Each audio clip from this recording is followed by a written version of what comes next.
This is Age of Empires 4. We're here on Xbox Series X. Be sure to like the video. Subscribing is great as well. So what are we getting here? It's a dynamic 4K resolution at 60 FPS. You can play it quite perfectly with the controller thanks to the advanced radial menus that were shown previously in Age of Empires 2 if you checked that one out earlier this year. And yeah, you also have the ability to enjoy, well, mouse and keyboard support if you do want to plug that into your console, which is pretty cool. I mean, that's kind of awesome that that is an option that is present within this game. So, if you're not familiar with Age of Empires, you are moving through the ages as you attempt to conquer and also learn a little bit about history. So this is the most recent entry in the series. It was something like a decade and a half between releases, and yeah, we finally got a new entry in the franchise. I do want to pause to briefly kind of give mention. If you're wondering how you move through the next age on this one, since I was a little bit like, huh? Hold RT on any particular villager you have as like a building command. Sorry, it's holding the town center. Hold RT and then click up on the D-pad, and then if you have the resources, you're able to advance the age. I was kind of like, this is a bit strange. I was literally struggling to kind of find it there. And yeah, that's essentially how you get that done. So there you go. I thought that was kind of worth mentioning. Just, in case you didn't know and you're kind of like, huh? Because as a veteran myself, and playing Age of Empires 2 quite a bit, I was a little bit like, what? It's like, where's this thing hidden? And there it is, kind of a bit of a surprise. So yeah, for the most part, this does actually like run pretty well, and the radial menu is just so incredibly smooth and intuitive to use, which is awesome. Like, it makes it super easy just to build houses, just to kind of create stuff. There will be some performance issues depending on essentially just like how far along a game is, how large the world is. They're not terribly bad. I haven't seen any extreme slowdowns like I did in Age of Empires 2 if you're really pushing it. But there are no like real like visual options, it's kind of just like you sort of get what you get, right? Like there's HUD stuff and little widgets and whatnot. So it's pretty like straightforward for what we're getting.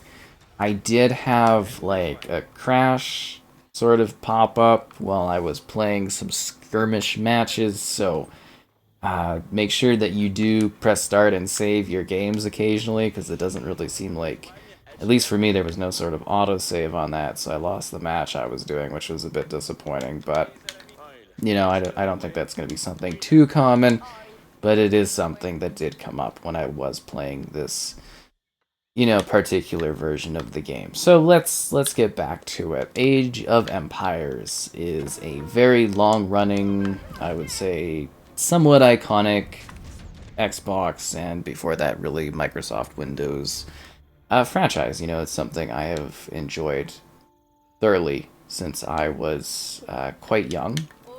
I've been like literally the first Age of Empires like onwards. It's something that I've played a lot of over the years, and this game, this one itself actually came out. I think that's the, hey, I'm supposed to block. Let me think about this.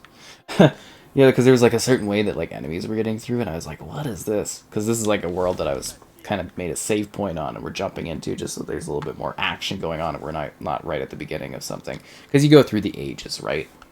So we're a little bit later on. But yeah, it's something I've, Age of Empires 2, Mythology 3, and then 4, which, this did come out a number of years ago prior on PC, and it was great to see it come to console because I think they've kind of nailed it again in terms of, like, your control, your movement, how you handle things, And I really quite loved this particular entry in the series. Like, some would kind of mention, oh, it's, you know, it's quite similar to what we've got in the past, but at the same time, that's really what I was looking for, was just a new Age of Empires experience, because it had been so insanely long. Like, again, like I mentioned earlier, like a decade and a half between entries. So it was a bit rough as a fan to not have, you know, new experiences within this franchise, because it's something I've loved so much. And this is just such a beautiful sort of, I guess you would say, take on Age of Empires. Ew, that's not good. I'm hoping... well, that's a little bit interesting, isn't that? Huh. Kind of surprised these guys are going to be doing that. Yeah, they're gonna straight up just kill that villager. I'm so sorry, ma'am. And there's not much we can do except to send our little horse group in there to go and cause some conflict. We need to actually get building.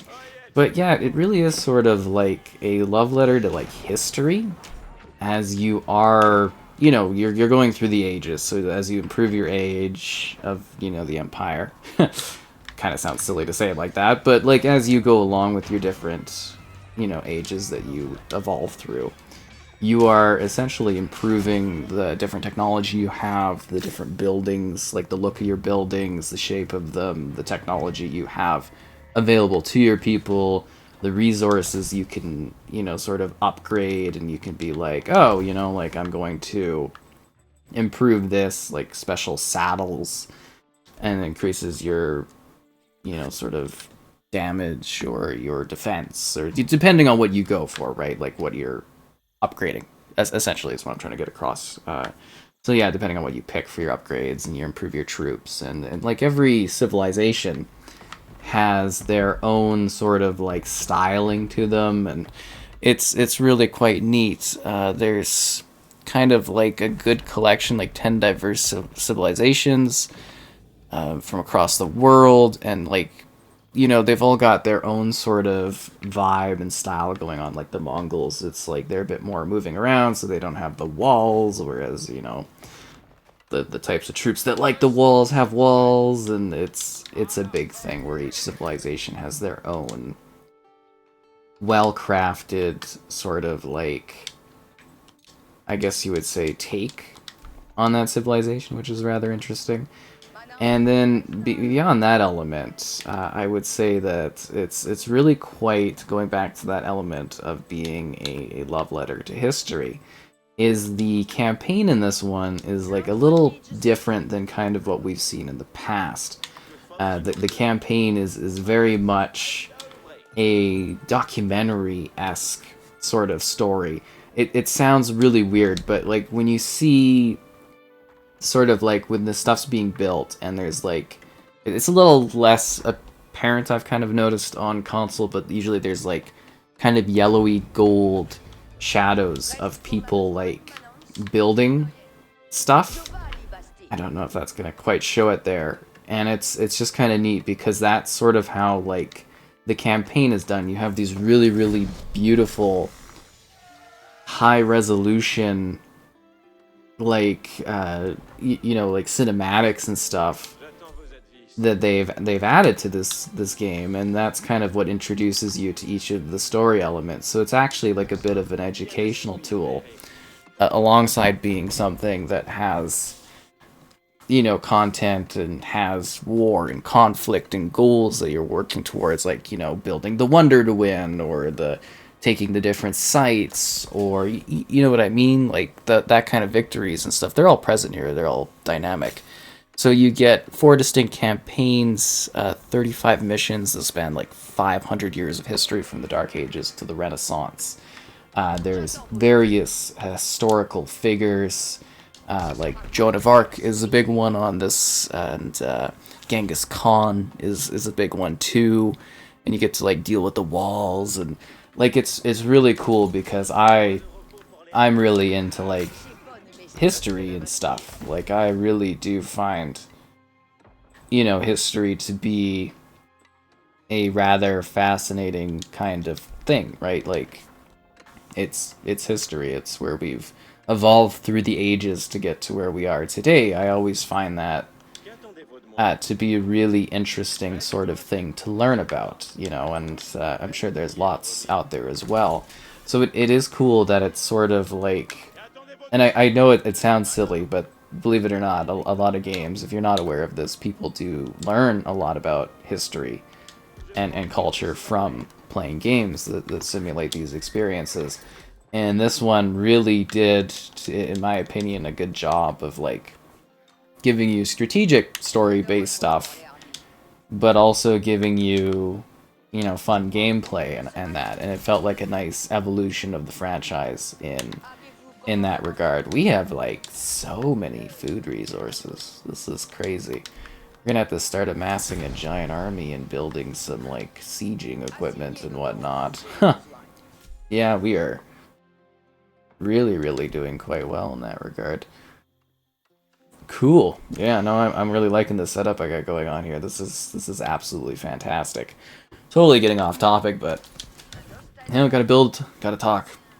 So, outside of the element of, you know, this thing basically having this campaign stuff, you really can take the experience a lot further because there's actually like an in-depth sort of mod suite. So you get like, I think there was, I don't know, I don't want to go crazy, but I think there's like 100 pages or something of like different scenarios and custom setups.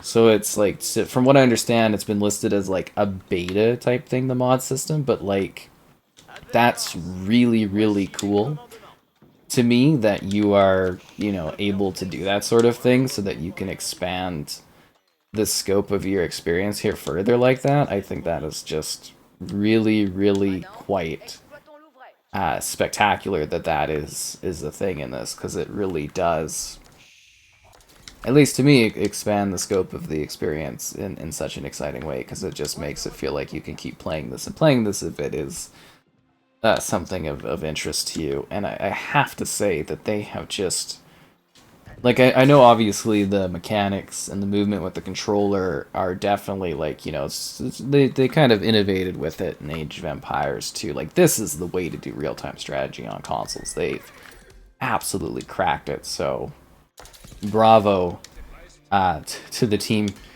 for that. That is really, really impressive that they were able to make it work to this degree. I really am quite impressed by that. What were you guys doing? Oh, you guys were with the sheep, right? So we gotta get some more farms going on here. It's just, it's really, really neat to see how far this has come, because usually real-time strategy is something that's just, like, really off limits for, like, consoles in terms of something that's, like, really well done. And they do a lot of very interesting quick tips. I would like more options to turn off a lot of that stuff, because it does feel like the screen is very cluttered at times, in my opinion. But like, you got a resource management there with LT plus RS and the top, kind of where the food management is. And then you got like a quick find kind of menu with LB there to get to stuff. And the different snap features going to like military or villagers. Although I think for military it needs to be a little bit better in like snapping to like actual conflict that's going on. It seemed like a lot of the times it would like snap to something that wasn't going on. I was just like, you know, we're in the middle of a conflict here, and I'm trying to manage a city here, and you know, that can be a little bit of a daunting situation to deal with for sure when I'm trying to like actually manage what's going on here. There's also some challenges that you can do, kind of like more tutorial type stuff if you need to learn, you know, what's going on in the game. Because it's like, for some people, this could very well be their first Age of Empires. Make sure you play Age of Empires 2. That game is just like, it's basically just perfect, honestly. It's got, yeah, it's basically just perfect.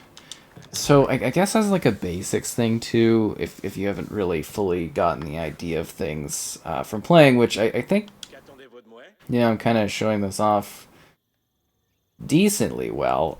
You know, like the idea here is to essentially gather the resources that you are required to build stuff. So we've got on the top there, I need like more castle walls. Like on the top there, we've got the major kind of groups of conflict. So it's kind of like, oh, we really don't have any wall space for this thing. You know, like you need food, you need wood, gold, and stone. So they all do different things for you. Like gold allows you to buy stuff, and there's things that use different, you know, kind of requirements. Like if you want to upgrade this, you need a bit of food, you need a bit of gold, and it tells you how long it takes. And yeah, it's a very simple. Like everything in this to me is just super simple. Like it'll take you a second to get used to like how the mechanics work, but once you get going, it really is just absolutely simplistic in how you like manage troops and move around.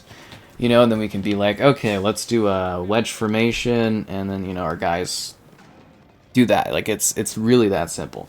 But you gather the resources, and then you use them to improve your stuff. You work through the different ages, you build up an empire, and then you decide what your goal is. Like, if you're doing, like, story-structured content, which I quite like the story-structured content, you know, you're able to kind of be more set in what you're doing. If you're doing skirmishes, like I do skirmishes, that's what I enjoy when I play this. There's also online multiplayer, up to 8 players. If you want to play with others, you can even watch matches of what other people are doing in order to learn about the game, which I think is great too. If you know need that element of education in regards to like understanding things, it's actually great to watch the more intensive players kind of play it. As I like it, you know, I'm an enthusiast in it, but I'm not like hardcore, if that makes sense, as well. Like, you know, because there is like a whole competitive scene for this franchise, which is kind of cool. At least I think so. Am I really getting attacked by... Is that like a keep? Or... Okay, good. Because I was going to be like... I literally can't believe archers are set up and shooting behind walls to get me. That's driving me crazy.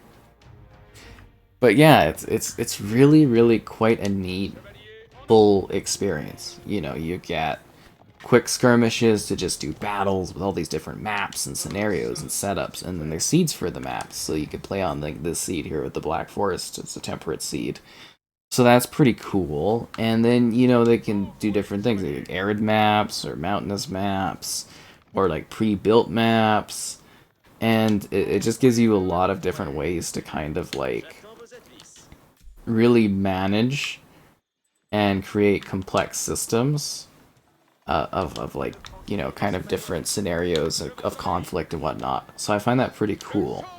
And it just feels really limitless. Like, you can just keep playing over and over again. That's kind of the, you know, the beauty of the experience, is that it's something that you can literally, like, endlessly play if you like the core gameplay loop. It's just incredibly addictive in that regard. So I think they really just kind of nailed it. And I love the new way the walls are done, where it's like the walls are so much more dynamic. Like if you've played, you know, I'm trying to show off some conflict action here.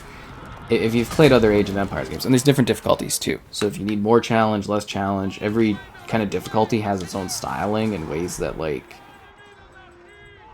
you know, you kind of do stuff. Like it's really, really intriguing, because all the enemies have different styling, so different difficulties, they'll attack you in unique formations and setups, and they'll be more complex with their war strategies. You actually got to really think about things. Like having your troops run around like this, where they're just straightforward attacking, is not ideal. And there's like whole sieging systems, and it really, like, there is actually quite a lot of complexity to this franchise that I really quite love. The Age of Empire series has been so interesting over the years. But I really think, like, you know, radial menu wise, it's just fantastic. Like they nailed it. It feels good, it looks good, it plays good. Again, like, I don't know if it's Age of Empires 2, but, you know, I do love this one, and I think it's a nice return for the series. I hope it's a building block that we get to see more console releases for the franchise, and then we also get to see additional releases within the Age of Empires series, because it is such a cool, well-crafted, unique real-time strategy franchise.